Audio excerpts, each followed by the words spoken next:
How you doing, Coach? Thanks for joining us. Yeah, it's good to be on with you guys, and good to, like I said, fired up to talk to you and talk ball and being around it with you. So yeah, it is here, man, at camp, and we're off to a good start. Yeah, we got a couple listeners back home. So this is the only opportunity I wore my Stephen Decatur sweatshirt. The only time I can talk about the Eastern Shore of Maryland, where I grew up with anyone. And you're a Salisbury guy. Yep. Legendary lacrosse program. Yep.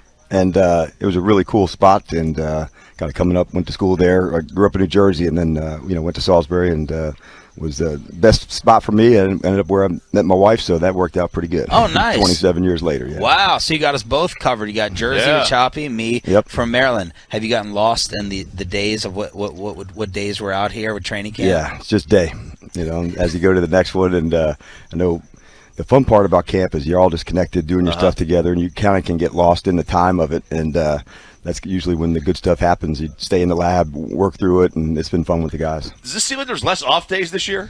I'm not saying I want an off day. I'm just saying I want an off day. We look at the schedule. We're like, they're going straight in, man. 6 days in. I think you charge up. You have to charge up before, because at the end of the off-season program, you really try to put in as much time as you can with the rookies, especially.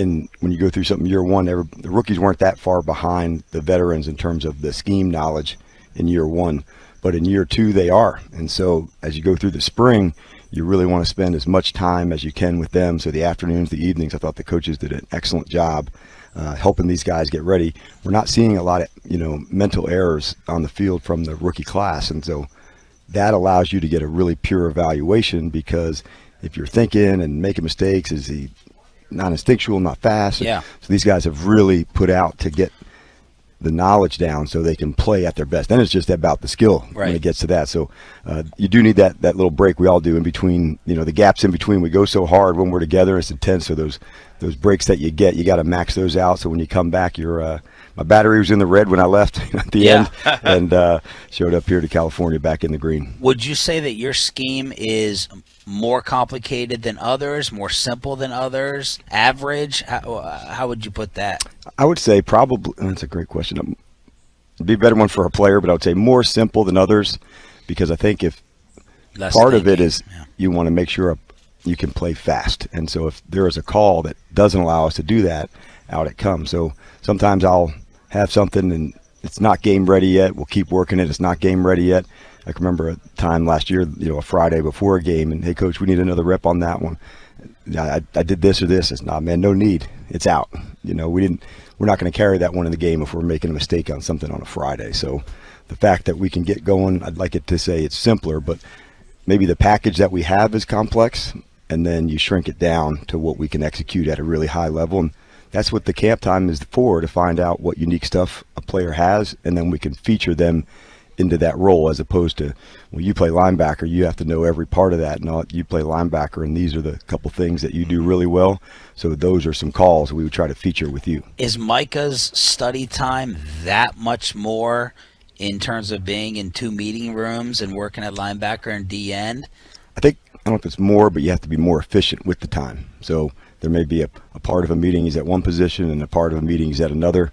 We also have another assistant coach that is also doing the same thing. So he is traveling and doing some stuff together with him. So there might be a walkthrough where he's with the defensive line, and another part of the time he's with the DBs and the linebacker. So I don't know if it's more, but you better be really good use of your time. Just like if you guys have your show and it's for X amount of hours, that's all the hours you get. So it's not like I can, for him, I need 27 hours in the day. Like whatever your show is and how you got to fit in the segments to go, he may only get a 6-minute segment on one topic, but we got to get it done in those 6 minutes. Yeah, wow. Look at this. Unbelievable. You have any media radio experience? No, You're breaking and don't down want our any. Don't want any. And I don't want any. I want to be right where I'm at. So, Coach, you guys made a pickup yesterday that a lot of the Atolas want us to ask you about. Why did you guys add Anthony Barr to the team? And as we're going, so we won't be able to get into a lot on him. He's still doing the physical and that kind of stuff this morning. So, respectfully, we'll probably nail that once we get to him. And but from a ball player, it's an easy fit with scheme, length, how to feature somebody into that spot. But we'll wait till we get all the stuff squared away before the team can let that rip. All right, Chop, this is your chance. This is your moment to go ahead and convince him to do what you've been begging for over a year? Tryout? No, I'm not doing it. No. Where do you think he would play, Coach? What's his body type set up for? It's like a safety. Okay. Safety, okay. All right. In the box. Yeah, blitzer only. Blitzer. I can't blitz. I can't run. Can't run. I'm not running You out. can't guard anybody. I don't know. Can you hold? Maybe hold. I can definitely hold. I can definitely hold. You could be the third team holder. Something like that. How? Okay, so I'm on this mission. I'm on this mission to get Micah to be the greatest edge rusher in NFL history. Like because he has that elite skill.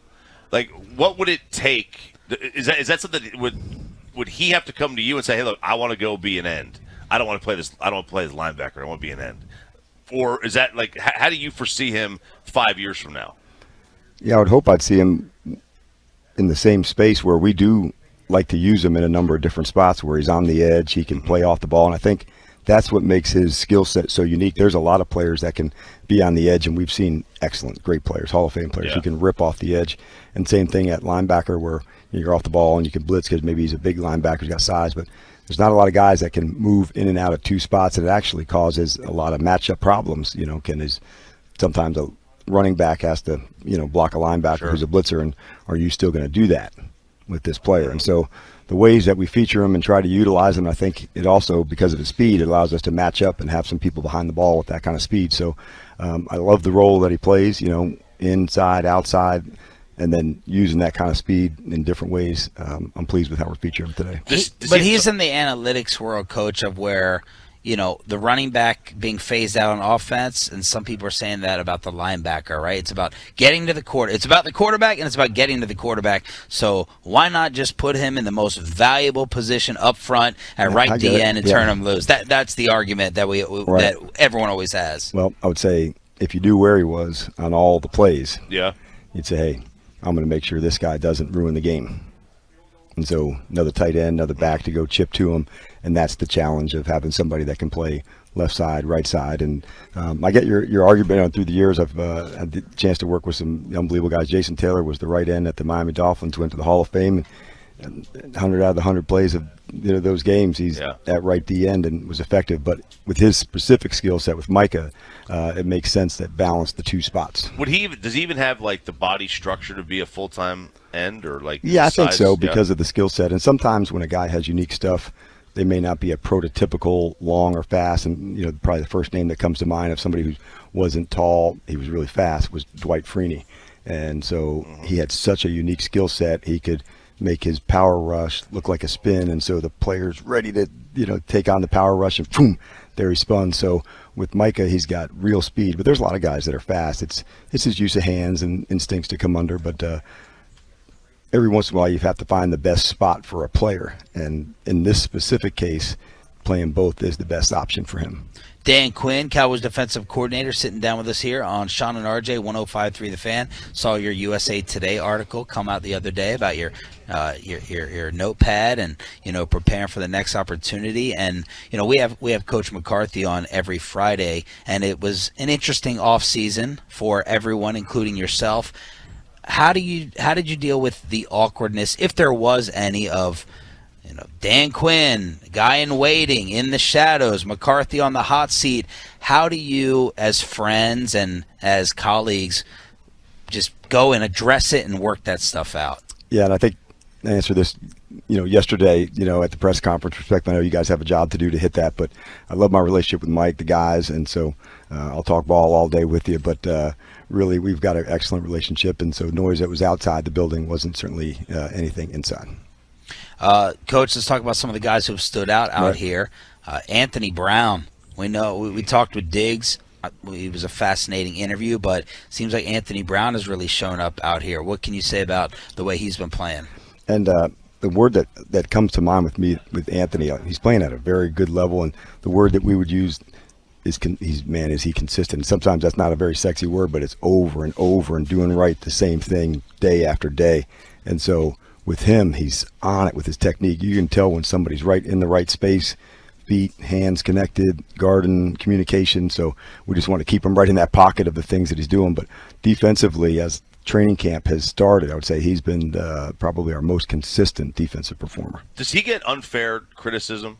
I don't know how much you hear the noise, but it seems like last year at least he was getting like a lot of criticism from from fans and some media about his performance, which it didn't seem like it was all that bad to me. Right, I would agree. Yeah, inside the building and the people that he knows inside the walls. The technique, the consistency from him, we were very pleased with Anthony's performance. So the Diggs debate. Yeah, gets all the picks, but, gives up all these yards, the Pro Football Focus numbers. What's your response to that argument? I would say getting the ball, obviously that's a huge part to, create takeaways, and anybody would be, tough to match that in a year. That's why they're so hard to get. In all the players, our consistency, our tackling, all the things that we want to do, not just Diggs, but anybody on the outside. And we do play a lot of man-to-man where we put AB and Trey into those spaces to go. So there's some trade-off and some risk that goes with that. But at the end of the day, the guys challenge and play aggressive at it. And so there's always things we're going to try to work to improve. And I would say heading in from year 1 to year 2, not just outside, but I feel like our defense in general should be taking a big jump forward. Sam Williams getting some nice comments from Stephen Jones and others. What have you seen in him as a rookie? Yeah, I think you guys have heard it through the years. When the pads come on, that's when we're saying this is truly a guy you feel more because of his speed and because of his strength. As a lineman, so we're putting him outside. We've tried him inside. He's been off the ball. And so all the unique ways of stuff with Sam, I need this time in the lab with him, to make sure we can figure out left, right, inside, kind of like last year with some of the rookies. What can they do? What can Odigizua do? How would we use Golston? And so I'm figuring it out over the next couple weeks to make sure as we get into the season, the role's really clear to start. But some of the guys going from year 1 to year 2 have also made big jumps on the field that I've seen. Shan RJ is one that looks completely different. He's changed his body so much in 12 months. All right, big story that we were hot on the other day. You wore the hat forwards in practice the other day. What goes into your decision day to day, forward, backwards? Is like I like the hat backwards, but it's probably just sunny.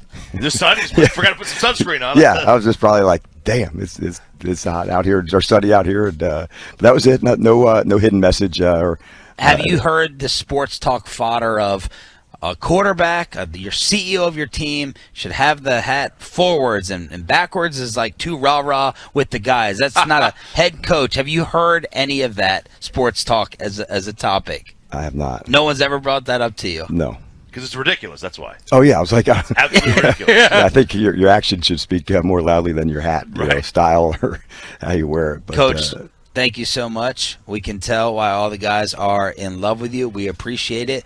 And let's meet on the boardwalk one day for some Thrashers fries. Right on, man. We go to the Riptide. Thanks for being on, or having me on, guys.